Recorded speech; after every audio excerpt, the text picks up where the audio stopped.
열왕기하 2장 7절에서 8절, 2장 7절에서 14절 말씀까지입니다.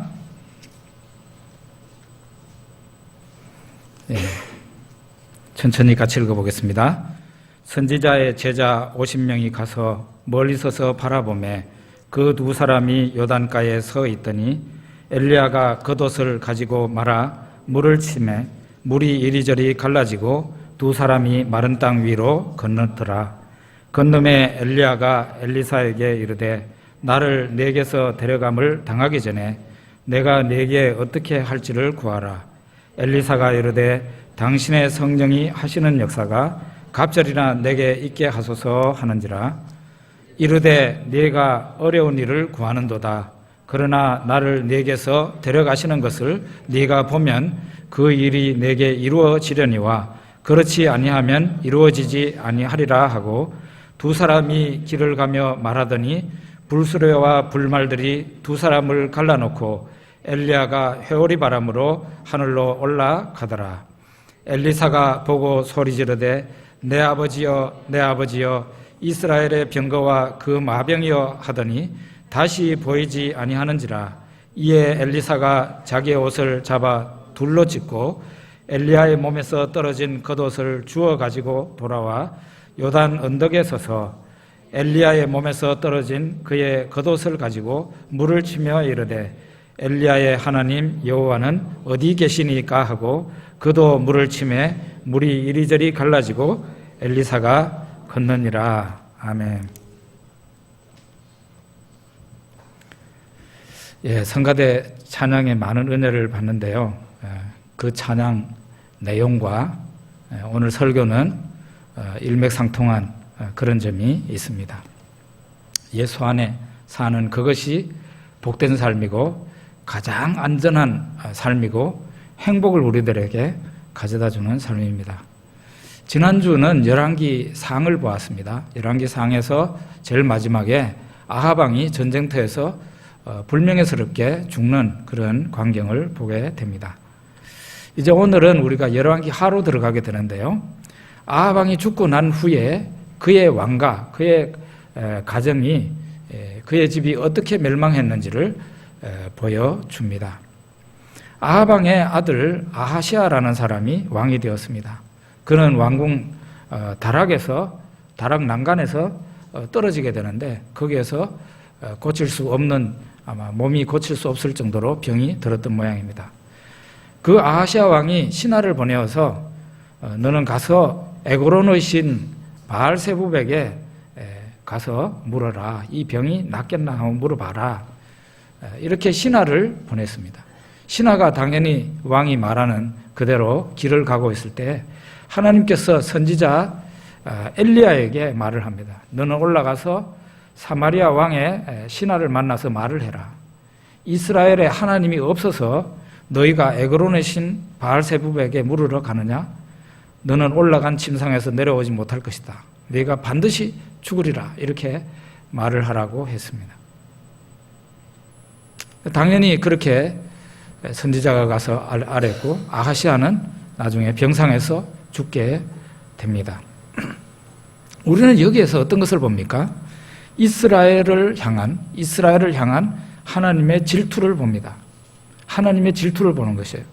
하나님은 특별한 사랑으로 하나님의 자녀된 우리를 지키시고 축복하십니다. 정말 그 사랑이 부담스러울 만큼 특별한 사랑을 우리들에게 베풀어서 우리를 지키시고 축복하십니다. 바로 언약적인 사랑이고 하나님 앞에서 우리가 참 행복한 일이죠. 그러나 만일에 우리가 하나님에게서 우리의 마음이 멀어지고 딴 곳을 기웃기웃거리면 그 특별한 하나님의 사랑은 곧바로 질투의 노여움으로 변한다는 것을 우리가 알아야 됩니다.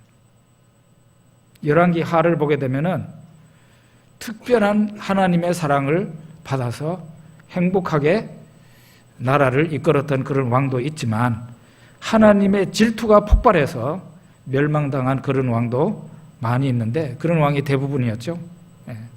하나님께서는 아합 왕가의 그 바알 숭배로 인해 가지고 그 왕가를 몰락을 시켰습니다. 멸망을 시키고, 또 나중에 이스라엘과 유다의 역사를 보면 알지만 이스라엘은, 북쪽 이스라엘은 아시리아 제국에 의해서 멸망을 당하고, 남쪽 유다는 바벨론에 의해서 처참하게 멸망을 하는데, 그것이 성경을 읽어보면은, 열왕기 하를 읽어보면은 다 우리가 알 수가 있습니다. 아합 왕가가 그 바알 숭배를 하면서 어떻게 아합 왕가가, 아합의 집이 몰락했는지, 멸망했는지, 처참하게 깨졌는지를 우리는 한번 봐야 되겠습니다. 선지자 엘리사하고 엘리야를 여러분 잘 구분하셔야 되는데, 엘리사의 스승이 엘리야죠. 엘리야의 제자가 엘리사입니다. 이 엘리사 선지자가 그의 제자를 아합 왕의 그 군대 장관, 총사령관 예후 장군에게 제자를 보냅니다. 그리고 그 머리에 예후에게 기름을 부어서 왕이 되게 합니다. 그러면서 하나님의 말씀을 그 예후 장군에게 전달합니다. 열왕기 하 9장 7절에서 10절에 보면은 나와 있는데요. 우리 같이 한번 읽어봅시다. 너는 내 주 아합의 집을 치라.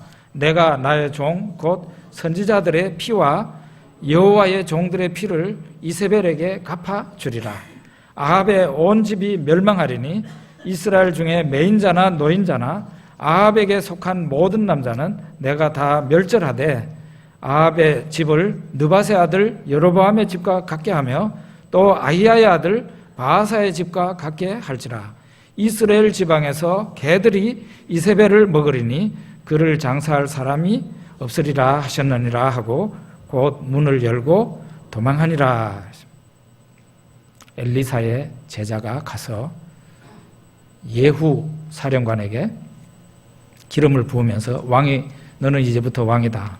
그러면서 아합의 집을 처단하라 하고 명령을 합니다. 하나님 말씀을 전합니다. 이 말씀대로 예후는 왕이 되었습니다. 그리고 아합 왕에게 속한 자를 모조리 죽이게 됩니다. 거름더미를 깨끗하게 청소하듯이 아합 왕가와 그리고 바알신의 제사장들을 깨끗이 처단을 하게 됩니다. 이렇게 해서 아합 왕의 그 집안은, 그 왕가는 몰락을 하고 비참하게 끝을 맞이하게 됩니다. 그러면은 이 아합 왕가의 그 비극은 언제, 어떻게 시작이 되었는가? 첫째로는 그 비극이 시작된 것은 정략 결혼에서 시작이 되었습니다. 정략 결혼. 아합 왕의 아버지가 오므리라는 사람인데요. 이 오므리는 왕이 되자 큰 걱정거리가 생겼습니다. 그것은 저 동쪽편에 아시리아라는 나라가 일어나더니 아주 강력한 국가, 그런 국가가 되었습니다. 대제국이 되었습니다. 그러니까 그 나라의 위협을 그냥 불을 보듯이 뻔하니까 동맹관계를 맺기 시작했습니다. 북쪽 이스라엘도 살아남기 위해서 여러 자잘한 나라들과 동맹을 맺게 되는데, 그 중에 시돈이라는 나라와 그 페니키아족이 세운 나라죠.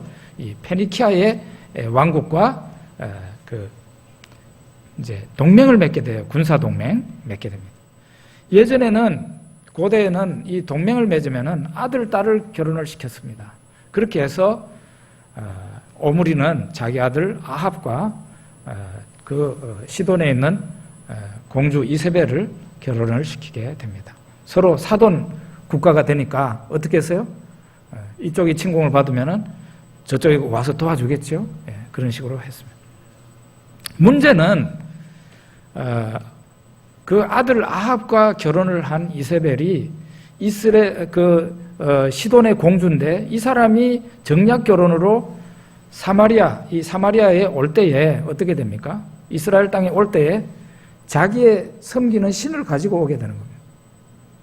그거는 국가 간의 약속인 것이에요. 그 점에 대해서는 인정을 해줘야 되는 것이죠. 그래서 이세벨은 자기의 종교를 가지고 들어오게 됩니다. 그런데 거기에다가 이세벨은 아주 바알 신앙에 대한 열심이 대단해서 이스라엘의 국교가 그 여호와 신앙인 것을 못마땅하게 생각을 하고 여호와의 제사장과 선지자를 다 멸하고 이 바알 신을 국가의 종교로 그렇게 세우려고 노력하게 됩니다. 이게 바로 비극인 것이에요. 또 하나의 비극은 이세벨의 그 남편 이 아합 왕의 애매모호한 태도 때문에 비극이 벌어진 것입니다. 아합 왕은 우리가 성경을 읽어보면 알지만 아합 왕은 아주 악한 왕이다 이렇게 얘기를 하지만 실제로 읽어보면은 이 정도면은 괜찮은 사람이네 하는 생각이 들 만큼 사람이 착한 구석도 있는 것을 우리가 볼 수가 있어요. 하나님을 두려워한 사람입니다. 어떤 면에서는 선지자가 아합 왕을 만나서 죄를 책망을 하면은 그 선지자의 말을 조용히 이렇게 듣는 그런 모습을 보이기도 합니다. 때로는 책망을 하면은 이 삼배옷을 입고 겸손한 모습을 하나님 앞에 보이기도 하고 그렇게 하는 왕이었어요. 그런데 문제는 이 아합 왕은 왕비 이세벨의 말을 전적으로 수용하고 받아들이는 사람이었다는 것입니다. 자기 왕비 이세벨의 그 악행을 막지를 않았던 것이에요. 이세벨이 하나님의 선지자를 다 죽이고 국가의 종교를 바알 종교로 바꾸는데도 그거를 내버려 뒀습니다. 이것이 바로 아합 왕의 애매한 태도인데 이것이 바로 국가의 몰락, 그 가정의 몰락을 가져다 준 것이에요. 아무리 배우자라고 할지라도 아닌 것은 아닌 것이죠. 망하는 길로 갈 때에는 하나님 아닌 길로 자꾸 주장을 하고 이럴 때는 그거를 막고 설득을 하고 나는 아닐세 하고 그런 결단을 보여야 그 가정이 몰락을 하지 않죠. 근데 아합은 자기 왕비에게 잘해주려고 했던 모양입니다. 심한 말도 하지 않고 왕비가 하려고 하는 것을 막지 않고 결국은 그 가정이 처참하게 몰락을 하고 맙니다. 이 아합 왕의 시대에 활동을 한 선지자가 누굽니까? 엘리야였습니다. 엘리야. 엘리야는 성경에 어떤 자기가 하나님 앞에 고백을 하죠. 내가 하나님께 대한 열심이 특심하오니 하고 얘기를 하죠. 하나님께 대한 열심이 대단한 사람이었습니다. 이 엘리야 한 사람이 850명의 바알과 아세라 선지자하고 대결을 합니다. 그 생각을 1대 850으로 갈멜 산상에서 어느 신이 진짜 신인지 우리 여기에서 판가름 내자 해가지고 그 한 명, 엘리야 한 명하고 850명의 바알 선지자, 아세라 선지자와 대결을 합니다. 여러분 그 이야기 아시죠? 그런데 이렇게 엘리야가 쭉 이런 식으로 계속 나갔으면은 이스라엘이 아마 굉장히 많이 좋아졌을 가능성이 있어요. 그런데 엘리야는 성경을 읽어보면은 마음이 여린 사람이었습니다. 마음이 여린 사람이에요. 이 엘리야는 자주 도망치는 것을 볼 수 있어요. 자주 도망을 쳐요. 산 꼭대기에 올라가가지고 앉아있기도 하고 시냇가에 가서 숨기도 하고 하여간 숨는 일을 많이 해요. 마음이 여린 사람이었다는 거죠. 이때에도 이세벨 왕비가 죽인다고 하니까 겁이 나가지고 광야로 도망을 쳤습니다. 그리고 로뎀 나무 아래에 앉아가지고 여호와여 넉넉하오니 지금 내 생명을 거두시옵소서. 나를 차라리 하늘나라 가게 해주세요. 나는 이제 넉넉하게 많이 살았습니다. 이렇게 말을 할 정도로. 이 엘리야는 어떤 사람이냐? 마음이 여린 사람입니다. 그런데 엘리야 다음에 세워진 엘리사 선지자는 그런 사람이 아니었습니다. 엘리사는 외유 내강형이에요. 그 사람의 겉모습은 굉장히 부드러운 사람이에요. 그런데 그 사람의 그 속사람은 굉장히 강한 사람이었어요. 사람들의 반응이 없어도 박해를 받아도 포기하거나 낙심하는 그런 사람이 아니에요. 이 사람은 하나님의 은혜를 구할 때에도 아주 끈질기게 하나님의 은혜를 구합니다. 우리가 열왕기 하 2장 9절을 한번 보죠. 우리 아까 그 읽었던 부분인데요. 거기 한번 같이 읽어봅시다. 건너매 엘리야가 엘리사에게 이르되 나를 네게서 데려감을 당하기 전에 내가 네게 어떻게 할지를 구하라. 엘리사가 이르되 당신의 성령에 하시는 역사가 갑절이나 내게 있게 하소서 하는지라. 예. 하나님이 엘리야 선지자를, 이 마음 약한 엘리야 선지자를 이제는 하늘나라로 산채로 불러 올려야 되겠다. 승천 계획을 세웠습니다. 이것을 그 제자 엘리사가 다 압니다. 그리고 또 그 당시에 선지자의 무리가 있었는데 그 사람들이 다 알아요. 영은 영으로서 아는 겁니다. 이 엘리사가 어떤 생각을 하는 거냐면 스승 엘리야를 하나님이 불러 올리시기 전에 내가 반드시 저분에게 임한 그 영감을 내가 반드시 받아야 된다. 엘리야의 영감을 내가 받아야 된다. 그것도 욕심 많게 배나 더 받아야 된다.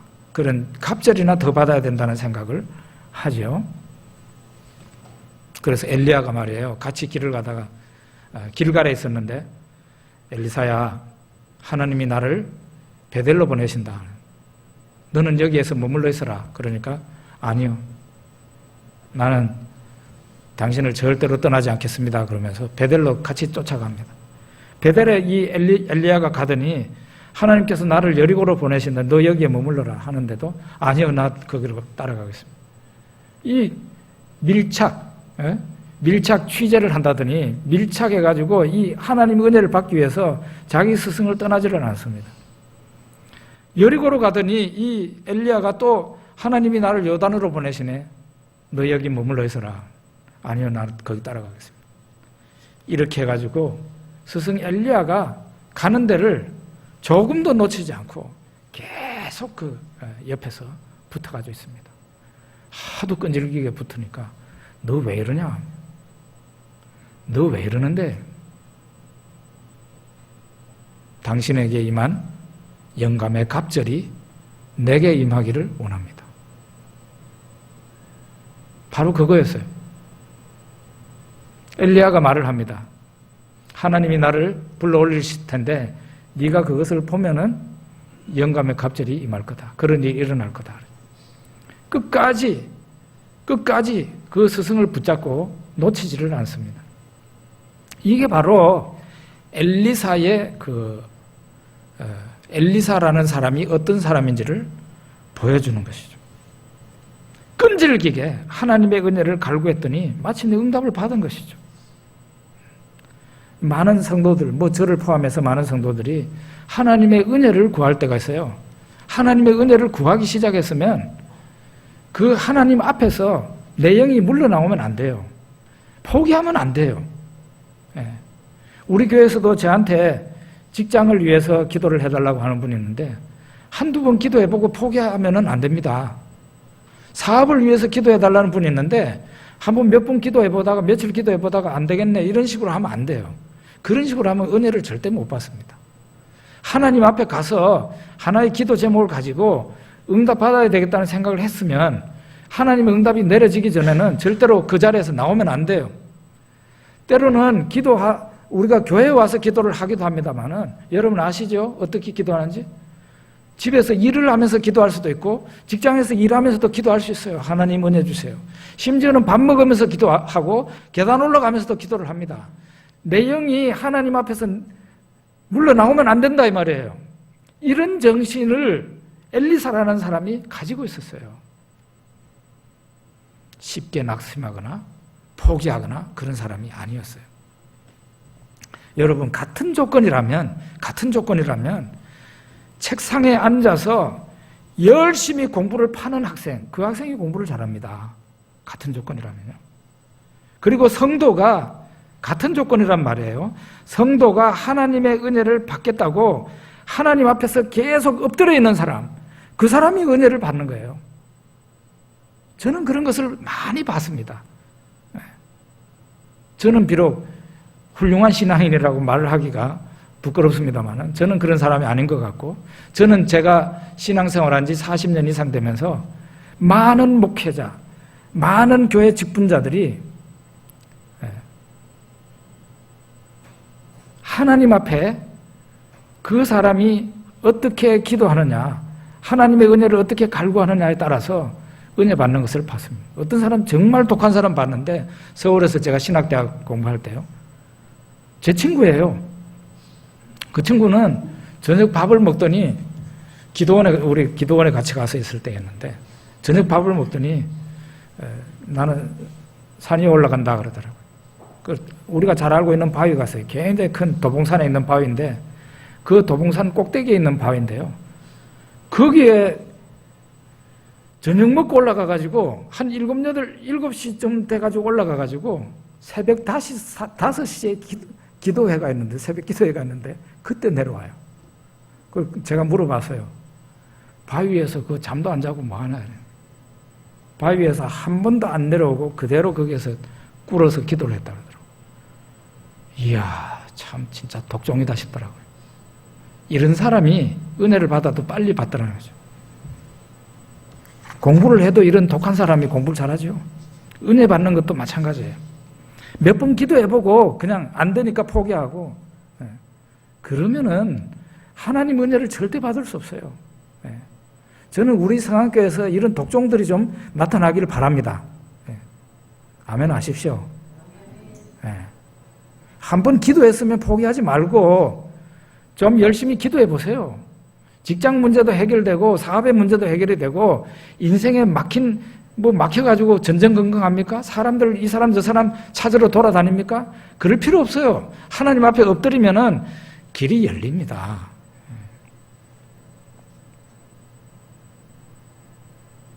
엘리사가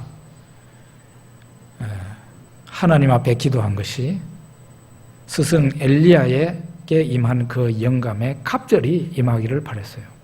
정말 그렇게 됐을까요? 됐다는 게 우리가 오늘 이제 금방 읽었던 그 본문에서 읽었던 그 본문이에요. 엘리사하고 같이 엘리야와 엘리사가 요단강을 건너가는데, 그 요단강이 어떤 곳입니까? 물이 있어서 그냥 건너가기가 어렵죠. 기적이 나타나지 않아도 건너갈 정도였으면 왜 엘리야가 기적을 나타냈겠습니까? 엘리야가 겉옷을 벗더니 탁 쳤습니다. 치니까 물이 이리저리 갈라졌다 그랬어요. 그리고 두 사람이 마른 땅으로 건넜다 그랬어요. 그 옛날에 여호수아와 이스라엘 백성들이 맛본 그 기적을 그 몇백 년 후에 하나님이 그대로 계신다는 증거를 본 거예요. 그리고 나중에 엘리야가 회오리 바람 가운데로 불말과 불병거 타고 승천합니다. 그러고 난 뒤에 낙심이 됐죠. 자기 스승을 잃었으니까. 이 낙심이 된 엘리사가 엘리야가 떨어뜨리고 간 겉옷을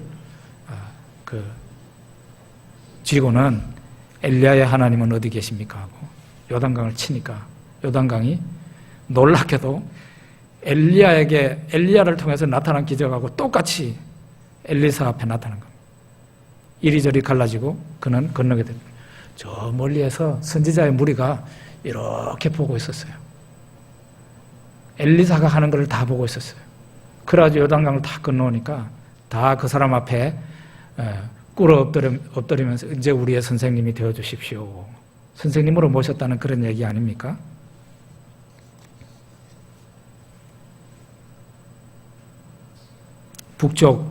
이스라엘 북쪽에는 그 수리아 아람이라는 또 만만치 않은 그런 나라가 자리 잡고 있었습니다. 이 나라가 항상 북쪽 이스라엘을 침공해 들어왔습니다. 아람 왕이 작전을 세우면은 이스라엘의 선지자가 엘리사 선지자가 이거를 이스라엘 왕에게 바로 얘기를 해줬어요. 왕이요, 저 아람 왕이 작전 계획을 세웠는데 언제 어느 때에 어느 길로 옵니다. 그리고 얘기를 해준 거예요. 이렇게 해가지고 아람 왕은 자꾸 작전이 탄로가 나고 그렇게 되니까 야, 우리들 가운데 틀림없이 저 이스라엘 왕과 내통이 된 사람이 있는 모양이다 그랬는데 신하 중에 한 사람이 그게 아니었고 이스라엘에는 엘리사라는 선지자가 있는데 그 선지자가 왕이 잠결에 한 얘기도 다 일러 바칩니다. 그러니까 이 엘리사 선지자를 잡아야 되겠네 하고는 밤중에 아람에 군대를 풀었습니다. 병거를 풀어서 마침 엘리사가 저 북쪽에 변경에 와 있는지라 가가지고 그 도시를 뺑뺑 둘러쌌습니다. 새벽에 엘리사의 종이 나가서 보니까 그 도시를 아람 왕의 군대가 밤중에 와가지고 포위하고 있었던 거예요. 낙심이 돼가지고 들어와가지고는 자기 주인 엘리사에게 얘기를 합니다. 그러자 엘리사가 뭘 그렇게 두려워하냐, 이리 와봐 하고는 하나님이여 이 종의 눈을 열어서 보게 해주십시오.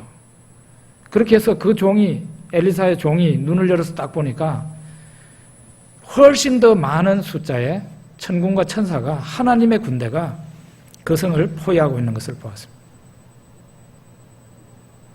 그러더니 이 엘리사 선지자가 아람 왕의 군대에 가가지고 당신들 누구를 찾습니까? 하니까 그 얘기하기 전에 하나님 적군의 눈을 다 멀게 해주십시오. 눈을 감게 해주십시오 하죠.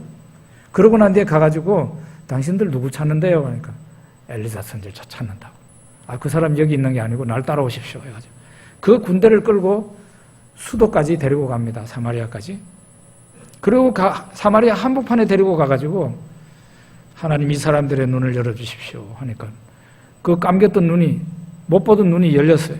보니까 이스라엘 수도에 와 있는 거예요.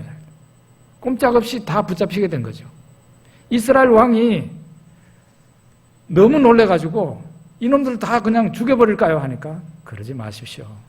밥 잘 먹여가지고 보내십시오. 해가지고 밥 먹여가지고 보냈더니 다시는 침공하지 못했다. 그런 얘기가 성경에 기록되어 있습니다. 하나님의 은혜를 받으면 어떤 일이 생길 수 있는지를 보여주는 것이죠. 사람의 눈을 감기고 사람의 눈을 열고 하는 것은 오늘날에도 일어날 수 있는 기적, 그런 기적입니다. 우리 한국교회사 가운데서도 이런 기적을 맛본 사람들이 있죠.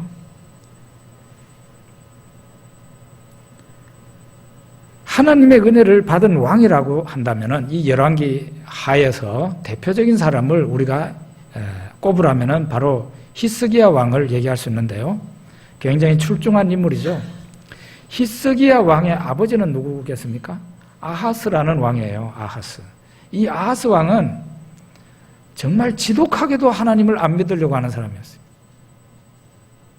아주 우상 숭배에 심한 사람이에요. 이사야서를 보면 압니다. 아하스가 어떤 인물인가를. 그런데 이 아하스의 아들 히스기야는 자기 아버지를 본받지 않았어요. 왕이 되자마자 아버지가 세운 모든 우상을 다 치워버립니다. 다 청소합니다. 그리고 저 산에 있는 산에 질비하게 서 있는 모든 우상 숭배 제단들 다 없애버리고, 그리고 우상들 제거하고 아세라 목상 찍어버리고, 또 그때에 모세 시대에 모세가 만들었던 그 노뱀 있죠? 그거를 이스라엘 백성들이 음란하듯 섬기고 있었다 그랬어요.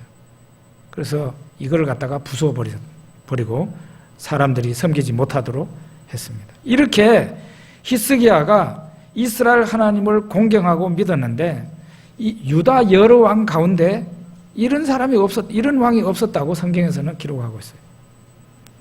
그래서 이스라엘 역사 가운데서는 이 사람이 바로 다윗의 후손으로 올 메시아가 아닌가, 그런 얘기까지도 있었다는 거죠. 근데 사실은 메시아가 아니었었죠. 그만큼 위대한 왕이라는 거예요. 신앙은 어떻습니까? 우리의 믿음이라는 것이 평소에는 잘 몰라요. 믿음이 있는 사람이나 믿음이 없는 사람이나 잘 구별이 되지 않습니다. 그런데 진짜 믿음이 있는 사람은 위기의 때에, 그가 위험을 당했을 때, 굉장히 어려운 일을 만났을 때에 빛을 발하게 되죠. 이 히스기야 왕 때에 아수르 제국이 위세가 대단했습니다. 이미 북쪽 이스라엘 나라는 히스기야 왕 때 10년, 20년 전에 벌써 멸망을 당하고 말았어요. 남쪽 유다만 남았어요. 그런데 이 아수르의 사네립이라는 왕이 다시 또 왕위를 계승해가지고 일어나가지고, 이 사람은 굉장히 호전적인 인물인데 예루살렘을 쳐들어왔어요. 이미 이 사네립이라는 사람한테 두로가 멸망당해, 모압이 멸망당해, 암몬이 멸망당해, 에돔과 블레셋까지 이스라엘 사방에 있는 모든 나라들이 다 그 아수르에 의해서 짓밟히고 멸망을 다 당하고 말았어요. 그러니까 이 예루살렘은 그냥 과수원에 원두막과 같이 그 예루살렘은 덩그러니 앉아 있을 정도로 모든 나라가 아수르에 의해서 다 멸망을 당하고 말았어요. 이런 상황이니까 얼마나 위세등등했겠어요? 아수르 왕의 군대가 예루살렘을 에워싸고 큰 소리로 유다 왕과 백성들에게 말을 합니다. 우리 거기 보면 열왕기하 18장 33절에서 35절 말씀인데요. 거기 한번 봅시다. 같이 한번 읽어봅시다. 민족의 신들 중에 어느 한 신이 그의 땅을 아수르 왕의 손에서 건진 자가 있느냐? 하맛과 아르밧의 신들이 어디 있으며 스발와임과 헤나와 아나 신들이 어디 있느냐? 그들이 사마리아를 내 손에서 건졌느냐? 민족의 모든 신들 중에 누가 그의 땅을 내 손에서 건졌기에 여호와가 예루살렘을 내 손에서 건지겠느냐 하셨는. 이렇게 아수르 왕 사네립이 신하를 보내가지고 모든 국가가 섬기던 그 신들이 자기 나라를 구원 못했다는 거예요. 너희들이 섬기는 그 여호와가 너희 이 예루살렘을 건져내겠느냐, 너희를 건져내겠느냐는 거예요. 이런 말을 하게 됩니다. 아수르 왕의 그 사네립의 편지를 히스기야가 받아가지고 성전에 올라가서 하나님 앞에 펼쳐놓고, 저 사네립이라는 왕이 이렇게 편지를 써왔습니다. 하나님 어떻게 하시겠습니까? 도와주십시오. 하나님의 살아계심을 나타내 주십시오. 선지자 이사야도 그 당시에 있었죠. 이사야도 하나님 앞에 기도했다 그랬어요. 어떻게 되었을까요? 어떻게 되었을까요? 히스기야의 믿음대로 됐을까요? 열왕기하 19장 35절에 보면은 나와 있죠. 거기를 같이 읽어봅시다. 이 밤에 여호와의 사자가 나와서 아수르 진영에서 군사 18만 5천 명을 친지라. 아침에 일찍이 일어나 보니 다 송장이 되었더라. 다 송장이 됐다. 이 정도가 되니까 그 대제국의 왕도 거기에 있다가 어떻게 됩니까? 성경에 보면은 얼굴이 화끈화끈해가지고 얼굴이 뜨거워서 자기 그 고향으로 돌아갔다 그래요. 자기 왕집으로. 그랬는데 거기에서 자기 아들 둘이가 자기 부왕을 살해합니다. 그걸로 그 나라가 끝이 나게 된 것이죠. 하나님을 믿는 믿음이 이렇게 대제국 아수르라는 군대를 18만 5천 명을 하루 저녁에 손 한 번 대보지도 안 하고 송장이 되게 만 하나님의 말씀. 믿음으로 승리하게 되는 것이에요. 믿음으로 승리합니다. 그렇지만 어떻게 됩니까? 북쪽 이스라엘 나라가 먼저 멸망을 하는데 BC 722년에 아수르라는 나라에 멸망을 하고요. 남쪽 유다는 한 150년 후에 BC 586년에 바벨론 제국에 의해서 나라가 처참하게 멸망을 당하고 맙니다. 이러한 멸망의 과정을 하나님께서 성경을 통해 보여주면서 반복해서 성경에 나오는 말이 있는데요. 반복해서 성경에 나오는 말이 그 뭔가 하면 그들이 여호와 보시기에 악을 행하였더라 하는 말이에요. 여호와 보시기에 악을 행하였다. 이게 계속 반복적으로 나와요. 그들의 멸망의 원인이 뭐겠어요? 하나님 보시기에 악을 행한 것이 바로 멸망의 원인이라는 거죠.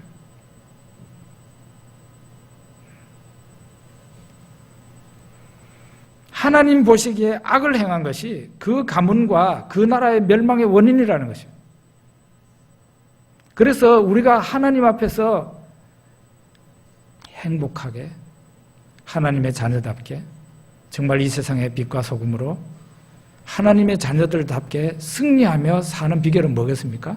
하나님을 친근히 하며 하나님을 기분 좋게 하며 믿음으로 사는 것이 우리 자신이 승리하고 하나님을 기쁘시게 드리고 영광을 하나님 앞에 돌리는 일이죠. 그러면 여러분 묻습니다. 왜 이스라엘 왕과 유다 왕 그 백성들은 하나님 앞에서 악을 행했을까요? 왜 그들은 하나님 앞에서 악을 행하고 멸망해 갔습니까? 그 답이 호세아서 4장 6절에 있습니다. 호세아서 4장 6절. 우리 같이 읽어봅시다.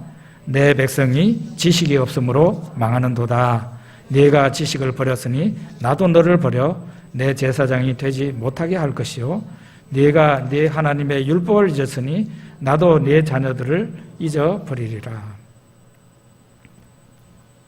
내 백성이 지식이 없으므로 망한다 그랬어요. 하나님을 모른다 이 말이에요. 하나님을 아는 지식이 없다 이 말이죠. 하나님을 모르니 하나님을 섬기겠어요? 교회를 열심히 부모가 열심히 다니다가 자식 대해서 교회를 열심히 안 다니는 사람들이 있습니다. 그 사람들이 뭐 여러 가지 이유를 대겠지만 한 가지 분명한 것은 그들이 하나님을 모른다 하는 것입니다. 하나님을 알면은 어느 교회라도 가겠죠. 하나님을 모르니까 하나님 앞에 안 나오는 것이에요. 그리고 하나님을 화나게 하면서도 자기가 무엇을 했는지를 모릅니다. 하나님을 모르고 하나님이 어떤 분인지도 몰라요. 그러니까 하나님이 진노하셔서 화살을 당기고 있는데도 그런 일이 있는지 자기가 멸망을 당할 때가 가까이 왔는데도 그걸 모르게 되는 것입니다. 그래서 호세아 6장 3절에 보면 이런 말씀이 있어요. 같이 읽어봅시다. 그러므로 우리가 여호와를 알자. 힘써 여호와를 알자. 그의 나타나심은 새벽빛같이 어김이 없나니 비와 같이 땅을 적시는 늦은 비와 같이 우리에게 임하시리라 하니라. 하나님을 알아야 된다. 그래서 하나님의 말씀을 알아야 된다. 무식한 사람, 하나님 앞에서 무식한 사람은 결국 망한다는 거죠. 하나님을 모르니까 하나님을 제대로 섬기지 않고 하나님을 열불나게 하는 행동을 하다가 결국은 처참하게 멸망을 당하는 것이죠. 열왕기 상하를 통해서 우리는 하나님을 기쁘시게 하면 하나님이 여러분과 저를 승리하게 하시고 형통케 하신다는 것을 배우게 됩니다. 기도하겠습니다.